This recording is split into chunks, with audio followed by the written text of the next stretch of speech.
और मुख्यमंत्री विष्णुदेव साय ने भाजपा प्रदेश कार्यालय कुशाभाऊ ठाकरे परिसर में जी योजना पर जानकारी दी। मुख्यमंत्री ने कहा, इस योजना के तहत केंद्र सरकार किसानों और मजदूरों को सर्वोच्च प्राथमिकता दे रही है। प्रधानमंत्री नरेंद्र मोदी के पहले कार्यकाल में हर घर बिजली, जन धन खाता, शौचालय जैसी कई कल्याणकारी योजनाएं लागू की गई। इससे स्पष्ट होता है कि केंद्र सरकार गरीब किसान और मजदूर वर्ग के प्रति संवेदनशील और प्रतिबद्ध है। मुख्यमंत्री ने कहा, मोदी सरकार अब ग्राम योजना लेकर आई है, जो वर्ष 2047 तक विकसित भारत के लक्ष्य को हासिल करने में अहम भूमिका निभाएगी।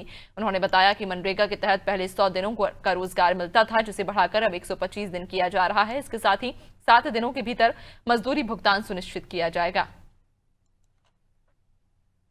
और इसी तारतम्य में ये जो विकसित भारत जी राम जी अधिनियम लाए हैं, ये भी विकसित भारत को सिद्ध करने के लिए, विकसित गांव बनाने के लिए ये अधिनियम लाए हैं।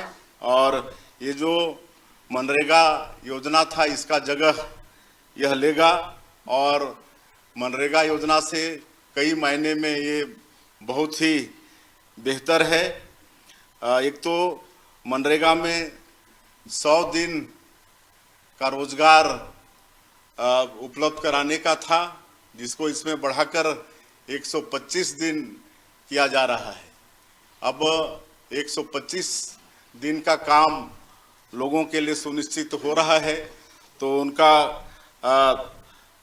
निश्चित रूप से उनकी मजदूरी भी पहले से ज़्यादा मिलेगी। और मजदूरी भुगतान 7 दिनों के अंदर सुनिश्चित होगा।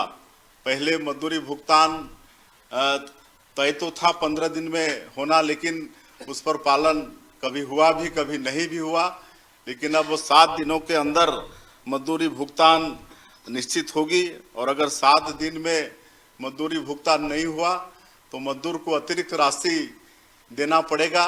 ये कह सकते हैं कि मजदूरी का ब्याज मजदूरों को देना पड़ेगा। ये विकसित भारत जी राम जी अधिनियम में ये सुनिश्चित किया गया है।